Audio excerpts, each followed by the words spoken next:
네, 허반석의 주식 파파라치 시간으로 넘어왔습니다. 어떤 테마에 주목해서 어떤 종목을 어떤 포인트로 봐야 될까요? 이분과 함께 지금부터 자세한 이야기 나눠보도록 하겠습니다. MTW 허반석 어드바이저 인사 먼저 드리겠습니다. 어서 오십시오. 안녕하세요. 안녕하세요.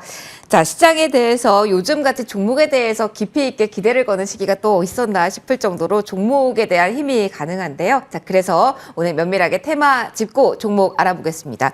바로 질문 드릴게요. 위원님께서는 어떤 테마를 가장 눈여겨보고 계시는지 알려주세요. 네, 전력의 50%를 지구상에서 사용하고 있는 곳이 모터입니다. 모터를 움직일 수 있도록 할 수 있는 반도체, 전력 반도체고 미래 먹거리가 풍부한 쪽 화합물 반도체라고 정리해 볼 수 있을 텐데요. 오늘은 전력 반도체, 화합물 반도체에 대해서 말씀을 드리고자 합니다.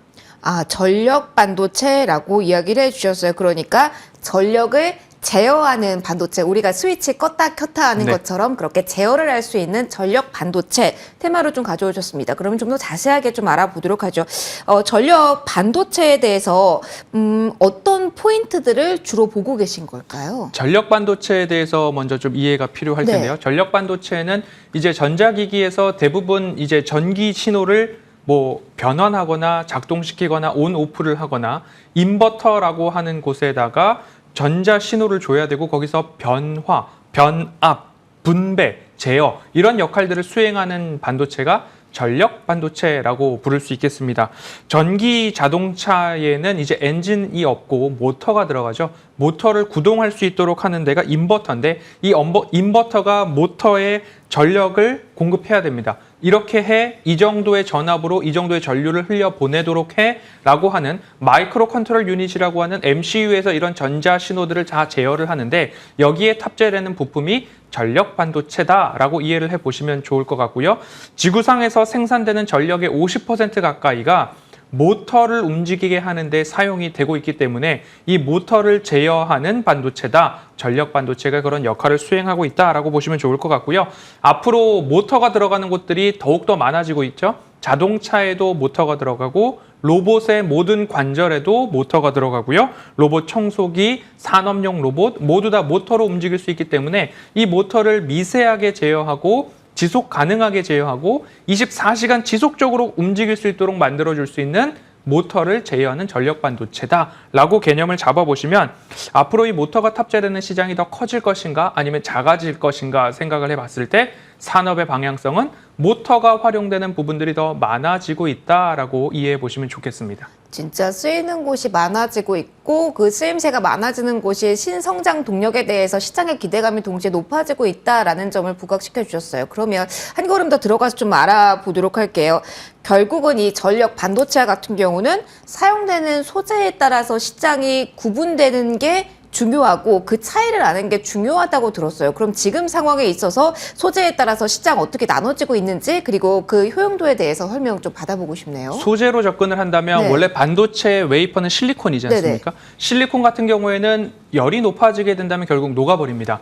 그래서 앞으로 지금 보이는 전력 반도체가 사용될 수 있는 곳곳을 산업을 본다면 전기 자동차, 그리고 전기 자동차를 충전하는 전기차 충전소, 그리고 로봇, 태양광 풍력 발전의 인버터, 발전 설비, ESS, 데이터 센터, 서버, 레이더까지 이어질 수 있는데요.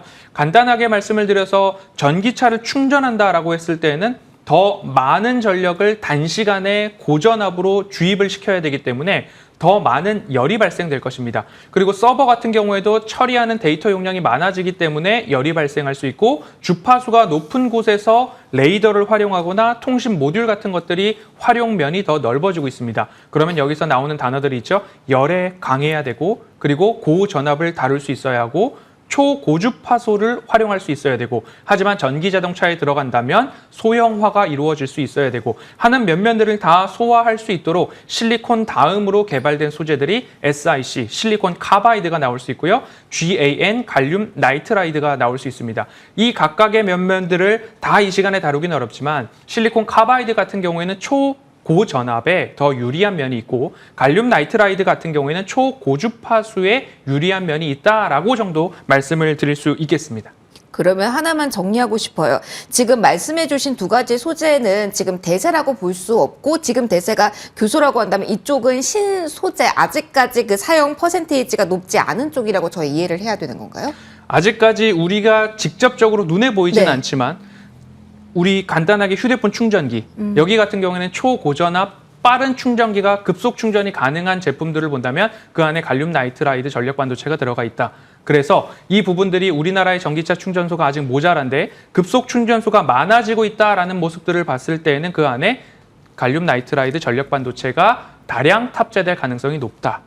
그러면 아하. 앞으로 산업이 시장의 방향성이 이쪽으로 향하고 있기 때문에 투자자의 시선으로는 이곳을 꼭 보아야 한다라고 정리하겠습니다. 그러면 가장 중요한 건 종목일 것 같아요. 어떤 종목군에서 연결고리가 있는지 그리고 주가 흐름은 연동해서 어떤 방향으로 가고 있는 중인지가 가장 키포인트일 것 같거든요. 전력반도체 어떤 종목 중심으로 우리는 보면 될까요? 전력 반도체의 밸류 체인들을 가장 빠르게 앞서서 구축하고 있는 우리나라의 대기업은 SK그룹인데요. SK그룹 같은 경우에는 SK 실트론이 웨이퍼를 생산하고 예스 파워 테크닉스를 인수함으로써 실리콘 카바이드와 관련된 부분들 그리고 RFHIC와 협력 관계를 구축함으로써 갈륨 나이트라이드 생산에 대한 이야기들이 오고 가고 있는 상황이기 때문에 SK그룹의 밸류 체인으로는 예스 파워 테크닉스, RFHIC, RF 머티리얼즈까지 살펴볼 수 있겠다라고 정리할 수 있을 것 같고요.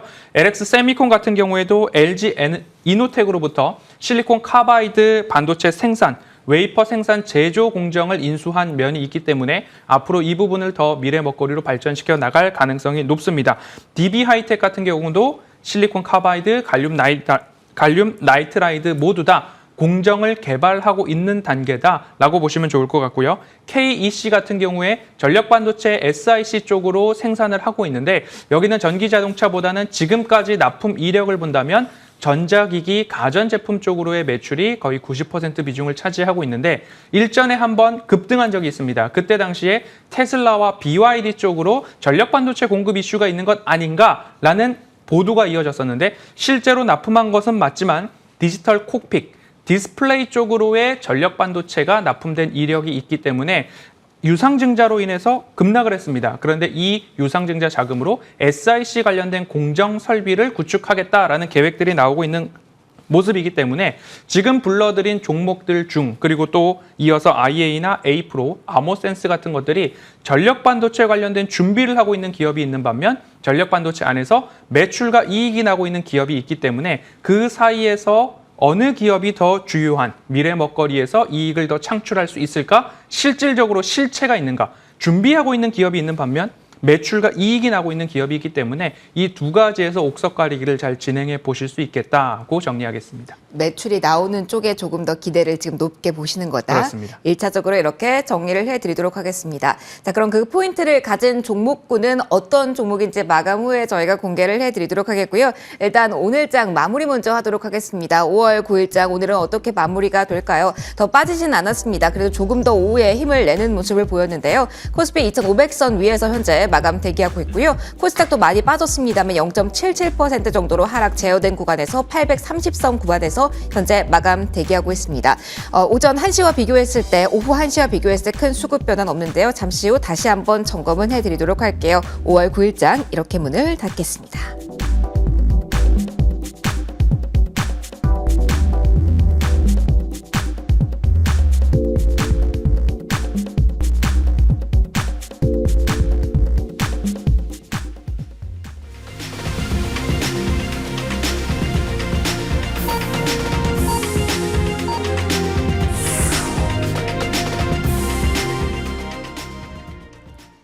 네, 오늘장 이렇게 마무리가 되었습니다. 어제와 조금은 다른 분위기긴 했는데요. 전반적으로 봤을 때 시장, CPI, PPI, 물가에 대한 경계감을 가진 자리에서 큰손들의 적극적인 매수 대응 그 플레이는 나오지 않은 자리였습니다.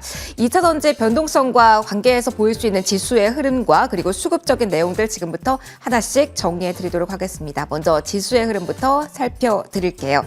양대지수 오늘은 하락으로 마무리를 했습니다. 그래도 코스피와 같은 경우는 장중에 한번 2,500선을 이탈하기도 했습니다만 대다수의 시간을 2,500선 위에서 오늘 그래도 움직이는 모습을 보였고요. 0.13%로 상당히 하락폭 제어된 구간에서 마무리가 됐습니다. 2,510선까지 사수한 모양새고요. 반면에 코스닥과 같은 경우는 조금 더 많이 흔들림이 나왔습니다. 다만 장중에 1% 넘어가는 하락률이 나왔던 것을 생각한다면 그래도 오후에 2시 넘어가서 그렇게 하락폭을 많이 줄인 것으로는 확인이 되고 있는데요. 830선 부근에서 코스닥 지수 마무리가 되고 있고요. 이 시점에 2차 전지 대장 주격 종목들이 낙폭을 많이 줄였다는 부분과도 연관지어서 지수의 향방 보시면 될 것 같습니다. 0.76%의 하락률 확인이 됩니다. 수급 이어서 체크해 보도록 할게요. 자, 오늘 어제와 비교했을 때는 상당히 제한적인 규모의 매수라고 볼 수가 있을 것 같습니다. 기관과 외국인 동반해서 매수지만 1,000억 원은 넘기지 않았다라는 그 물량 자체, 포지션 위치보단 그 물량을 보셔야 될 것 같은데요. 그나마 조금 눈여겨보실 부분은 기관 세부적으로 봤을 때 내부적으로 이 연기금 쪽에서 4거래 말 매수 전환이 나왔다는 부분이 키포인트로 들 수가 있을 것 같고요. 다만 외국인 쪽에서는 오늘 장중 내내 IT 업종에 대해서 매도 그 규모를 계속 키워나가는 모습이었습니다. 장중에는 동반 매도세가 기관 쪽에서 들어오기도 했습니다만 IT 업종에 대한 매도세는 기관 쪽에서 막판에 조금 줄였다는 부분까지 좀 수급적인 변화 체크해 드리도록 하겠고요. 코스닥으로 넘어가도록 하겠습니다.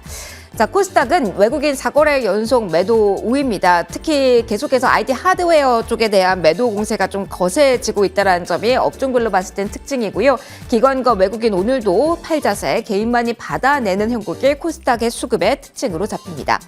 자, 원달러 환율 보도록 하겠습니다. 오늘 좀 변동이 있었습니다. 1323원 선에서 소폭 상승하면서 마무리가 되는데요. 아무래도 미국 경제 지표, 물가 앞두고 있기 때문에 더욱더 변동성은 유의하셔야겠습니다. 1322원에서 오늘 출발했고요. 오늘 마감은 1323원 선에서 됐다라는 원달러 환율 상황 점검해 드렸습니다. 자, 이어서 종목들의 향방 보도록 하겠습니다. 최근에 시장의 흐름을 볼 때 바로미터 역할을 어찌 보면 할 수 있다라고 볼 수 있는 삼성전자의 외국인의 매수세가 꾸준하게 들어오고 있다라는 부분을 보셨을 텐데요. 자, 오늘 8거래일 만에 외국인 쪽에서 매도로 돌아섰다. 큰 규모는 아니지만 이 변화도 주시해 보실 필요가 있을 것 같습니다. 0.91%의 하락이었고요. SK 하이닉스 역시 동반해서 1%대 하락 흐름이 연출된 하루였습니다. 2차 전지와 같은 경우는 나름 각계 전투가 계속 이어지고 있습니다. 종목별 변동성이 하루 변동성이 상당히 커지고 있는 모습인데요. SK 이노베이션 정도만 어제에 이어서 그 재료를 안고 앞으로에 대한 기대감을 안고 움직였다라고 보시면 될 것 같습니다. 하지만 SK 이노베이션과 같은 경우는 2차 전지 내에도 화학 업종 내에서의 모멘텀도 같이 안고 있는 종목이라는 점을 기억해 두셔야 될 것 같고요.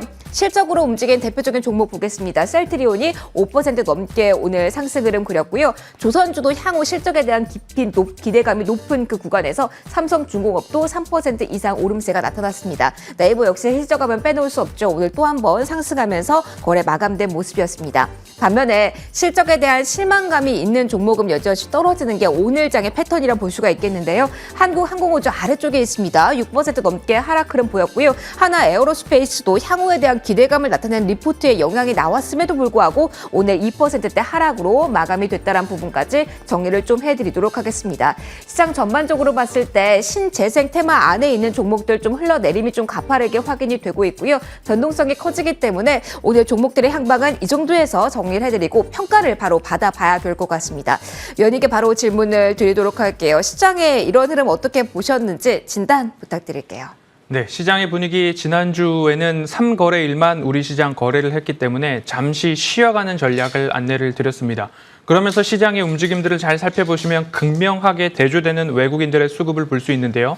코스피 같은 경우에는 외국인들이 4월 18일 고점부터 지금까지 꾸준하게 저가 매집을 이어가고 있고 장 마감 즈음 또는 동시효과 시간의 거래에서 매수 전환들이 지속적으로 나오면서 수급적인 상황들을 지켜본다라고 한다면 4월 18일 이후 우리 시장에서 코스피 외국인들의 매수는 지속적으로 이어지고 있고 매도가 나온다 하더라도 극소량의 매도가 나올 뿐 지속적으로 외국인들의 추세는 코스피 매수로 잡히고 있지만 코스닥 같은 경우에는 4월 19일 고점 영역, 4월 18일 이후에 2거래일을 제외하고 대체로 모두 다 매도가 이어지고 있는 상황들 나오고 있습니다. 코스피에 있어서는 매수, 코스닥에 있어서는 매도라고 하는 외국인들의 극명한 수급 차이가 나타나고 있고 지금은 코스피에서 삼성전자 쪽으로의 수급 집중이 일어나고는 있지만 이 수급의 집중이 조금 더 분산이 된다라고 한다면 이제부터는 코스피 대형주와 코스피 시장에 있어서의 수급 분산에 따른 종목 반등들을 기대해 볼 만한 시점이 되지 않았을까라는 말씀들 조금 더 강조해서 드리고 싶고요.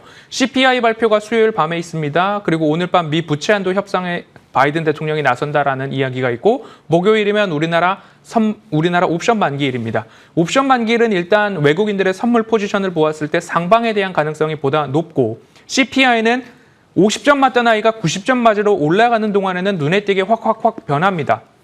그런데 90점 맞던 아이가 100점을 향해 달려갈 때에는 오르기도 하고 내리기도 하지만 그 둔화의 방향성은 유지될 것이다 라고 말씀을 드리고 있는데 그 이유는 주택가격지수 하락이 아직까지 CPI 지표에 반영되고 있지 않기 때문에 5월 이후부터는 CPI 데이터에 주택가격지수의 하락분이 조금 더 반영될 가능성이 높다. 그래서 CPI는 데이터보다 5.0, 5.1 여기 수준에서 나와준다면 전월보다 0.1%포인트 높다 하더라도 시장의 반응이 조금 더 중요하지 않을까. 저점을 높여가고 있는 주가지수의 반등세 여기만 유지해준다면 시장의 반응은 오히려 이 상승 추세를 유지할 수 있을 것이다 라고 말씀을 드리고 싶고요. 금리 인상에 막바지입니다. 경기 침체 이슈에 대해서 제가 강조드리고 있는 부분이 있는데요.